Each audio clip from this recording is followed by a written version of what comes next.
this is what they give you at the door.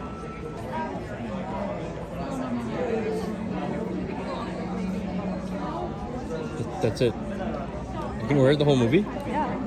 We got one over here, and we got a few down there. Well, just copy what they're all doing.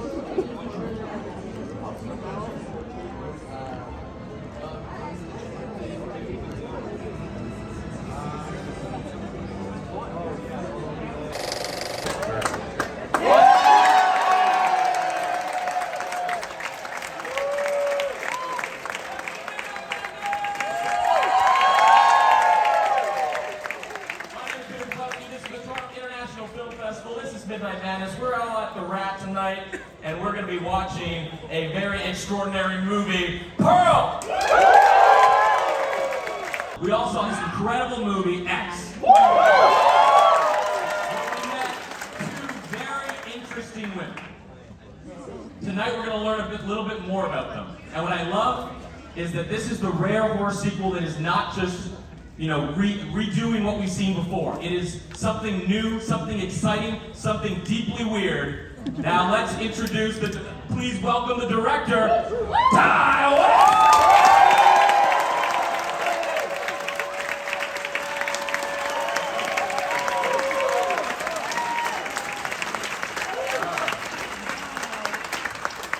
Hello, Toronto. I would be remiss to say that the street right here is Pearl Street. It feels destined to be here for this premiere, and I'm so happy to see you all. And certainly in a theater like this, this is the perfect environment to see this film in particular. It sounds like a lot of you have seen X. We're very grateful for that. If any of you have not seen X, it's okay. This is a standalone prequel, so if you've seen X, it will hopefully be enriched by the experience. But if you have not, you should be fine. And just a quick little backstory on this, and then we'll get the show on the road. Is when we made X, we were going to New Zealand because at the time COVID was at its peak COVIDness, and New Zealand was a safe place to make a movie. And we had gotten a great crew, visas, we had built all these locations, and we put all this effort into going to one of the safest places on earth to make a film at a time when we didn't know if we were going to make any more films.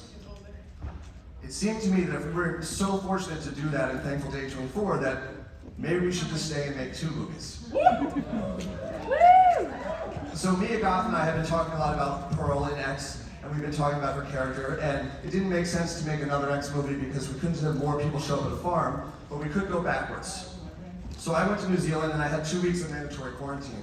And I talked to Mia and I said, if in these 2 weeks we could collaborate and we could write a script, and we could write a script interesting enough, maybe we could convince A24 to make 2 movies in a row. I don't know that we ever believed it would happen, and we always told ourselves, like, worst case scenario is going to be a really great backstory for X, and it will be great for the acting, and the movie will be better for it. But we were so grateful to A24 because they greenlit that movie before we shot a frame of X, and we made 2 movies back to back, and 6 months after the release of X, here we are in Canada, ready to present this movie, and it feels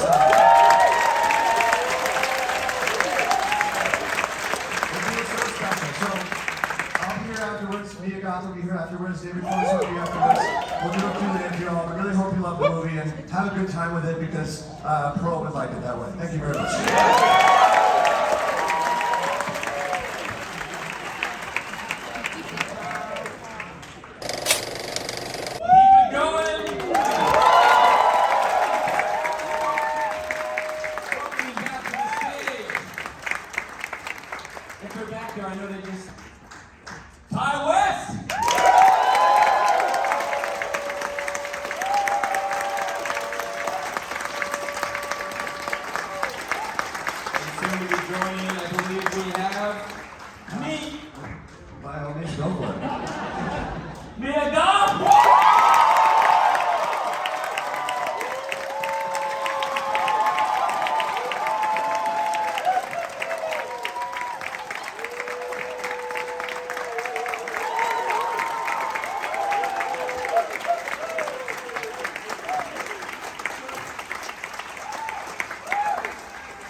tease that you showed at the end, so now I've got a whole bunch of new questions. Do we start there, or do we?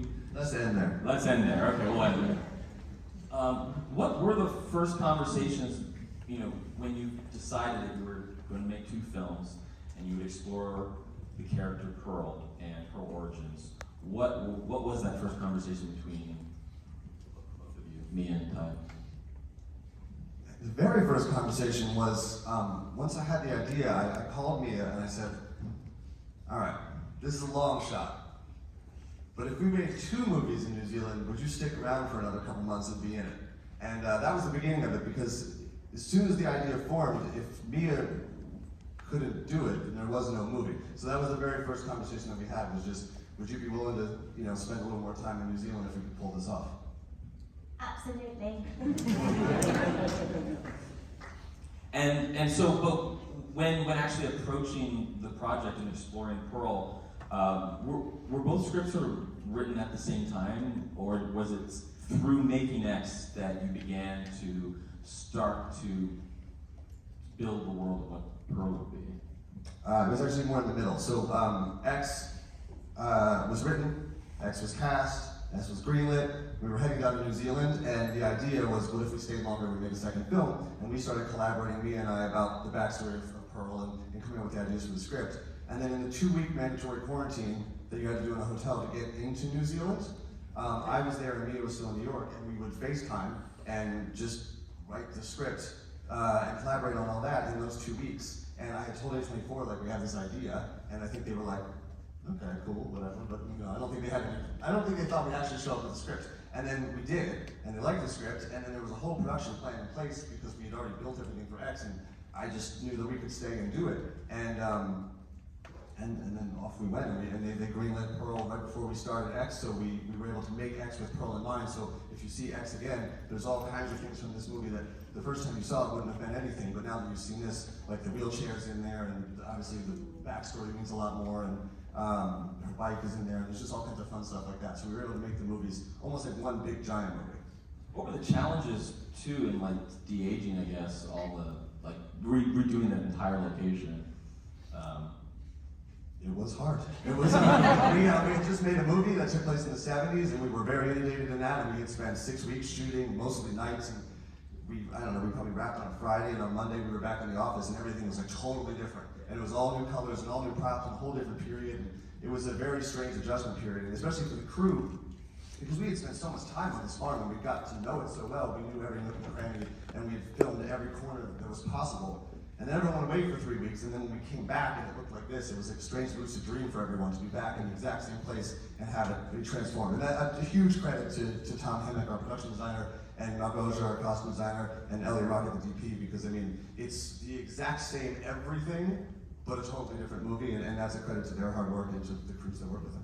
I'd love to discuss the visual look of the film because it's just a stunning movie and it's indebted to sort of a Technicolor look. But what films were you specifically drawing on in terms of the visual design of the film?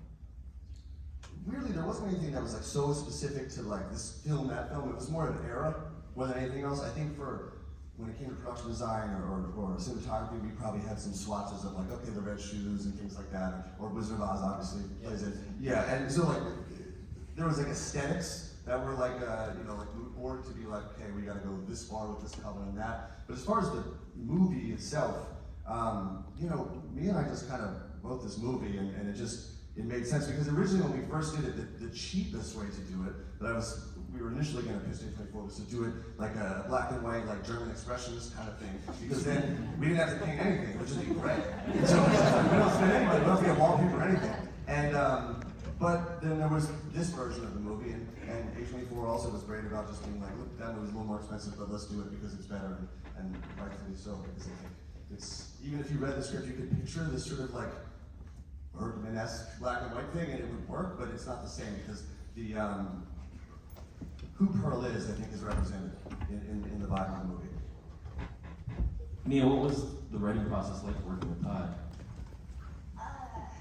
Daunting at first. I had never written a script, and so this was all very new to me. And at the beginning, I struggled somewhat just to, know how to write in a script format.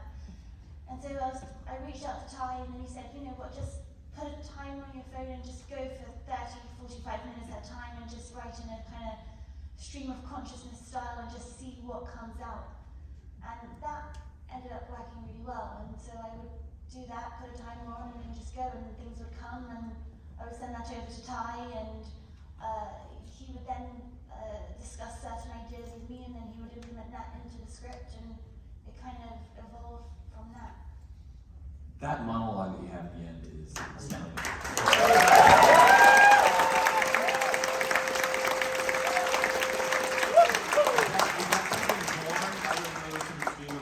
Writing sessions, how did you develop that monologue?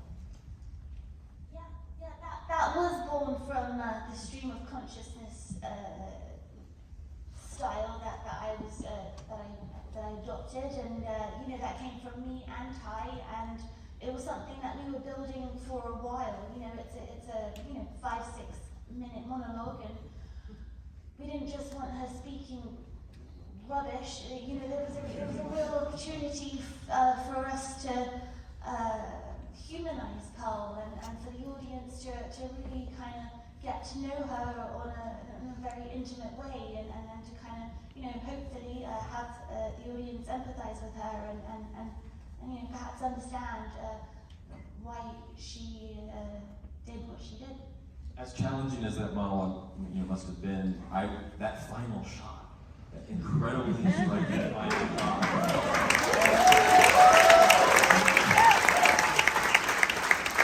Can you describe what that was like on the day? Like, is there how long you went, and what the discussion was behind? Because I feel like as an actor, you put a lot of faith in your director that, like, what is happening at this moment, and I'd love to hear you discuss that final shot, because that was something that, like, has stuck with me ever since I first saw it. Yeah, well. Okay, so here's the story. Is basically we were setting up to shoot the scene where she has the line and says hello to Howard, and I was thinking that we open the movie with a freeze frame of the alligator and the goose, and I was thinking I'm going to end the movie with a freeze frame, and it's going to be a nice bookend. And I have no idea why I thought of it, but when we set up to do that, I was like, hey, you know what might be cool? And I was like, if we do like an organic freeze frame, and you smile, and then let's just see how long we can go and see what happens. And Mia was like, okay. And so we did it one time, and that's what's in the movie. I mean, it was like,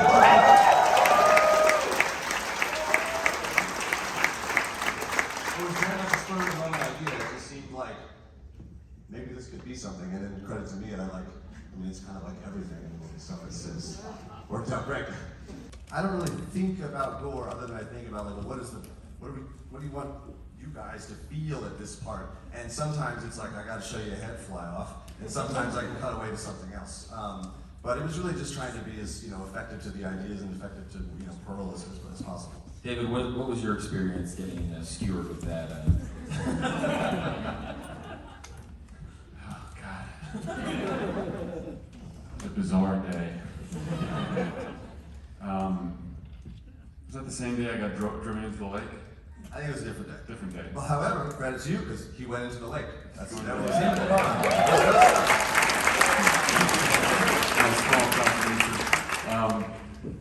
it was really cool to watch Ty work in figuring out those moments, because they're on set. Each moment can feel very silly, for lack of a better word, because we're just doing the pitchfork going in the first time, and then we're resetting with more blood, and then just the pitchfork going in the second time.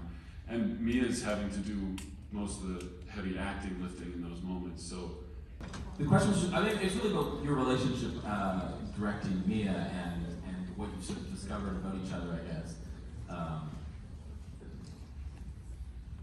Well, when we made X, Mia was the second Zoom meeting I had. And I knew, and that's why after that meeting I was like, we're done. And at the time it was to play two roles in X, which was the goal, but like could have gone all kinds of wrong if it wasn't in the wrong hands, and I just knew it wasn't. And I knew that, you know, Mia gives 110% all the time, and I just knew that. And sometimes you just know. There's a question up there in the dresser. So, you brought up German Expressionism earlier when you were talking about it. You brought up German Expressionism. So I guess the big question that I have is the fourth film in this franchise going to be a German Expressionist origin story for the mom? And is it being Okay, Alan, waited, you skipped Maxine. Hopefully I just keep putting teasers on every movie and we just keep jumping on that. It's a good way for me just to keep working. I can just briefly say that, like, to me, in both movies, these are characters that are very ambitious and they want lives that they don't have. And what they're aiming for is a very narrow bullseye that is like mostly filled with failure. And that's something that certainly, like, all versions of showbiz tend to come with. You know, most people that would like to do something in some form of show business aren't going to succeed at doing it, and the very small minority that does is still going to be full of failure, and that's very difficult for people who wrap up who they are on that. And I think that for both of these characters, they're just very ambitious and very determined, and that's what kind of relates to them in a way, is that they're very driven to change their lives. I'd love to ask about the music and the dancing and your incredible performance at the audition. What went into planning that sequence? A lot, really. We wrapped X after a 6-week shoot. Half of the shoot on X were nights, and so by the time we came to the end of that production, we were completely nocturnal, and it's actually quite difficult to then readjust back into days. And we only had one day off, and then the following day after that, I was straight into dance rehearsals, and me and the choreographer, we came up with a couple of dances, and then we showed Ty, but that wasn't quite it. You know, Ty is very detail oriented and knows exactly what he wants, and so we had to shape it in a different way, and it took some work, and you know, just simply because we had no break as well, just the intensity of everything that we had come from, and then moving on to Pearl, and then having to do this dance sequence. It was quite hard. And the score's incredible. Yeah, and Tim, are you here? Yeah, so Tim Williams.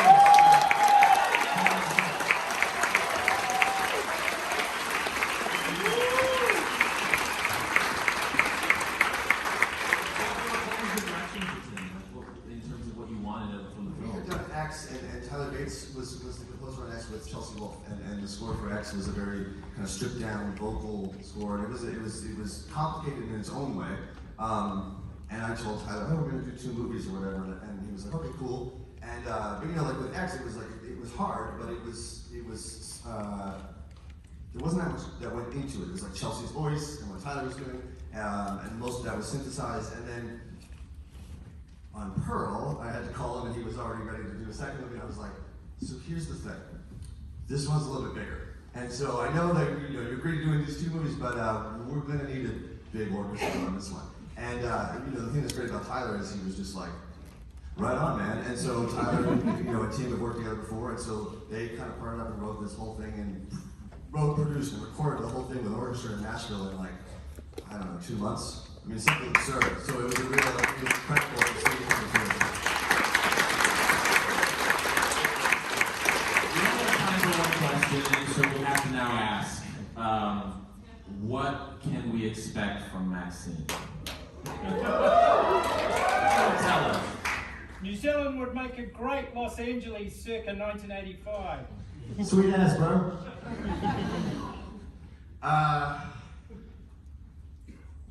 We've been so good at keeping secrets. We kept this movie a secret the entire time, and we kept this, up until this played, I was like, someone's gonna say something. Someone's gonna say something. You didn't even know. So we've been very tight-lipped, and I think we're mostly gonna continue to do that. But what I can tell you is that we're gonna catch up with Maxine, and we're gonna find out what she's up to, and the way that X is a movie that is informed by and affected by cinema and independent exploitation, auteur Americana, 1970s cinema, and Pearl is perhaps affected by this golden age of Hollywood, glitz and glamour of cinema. Maxine will be more about within the industry itself and the boom of VHS and things like that. So I got to be pretty excited.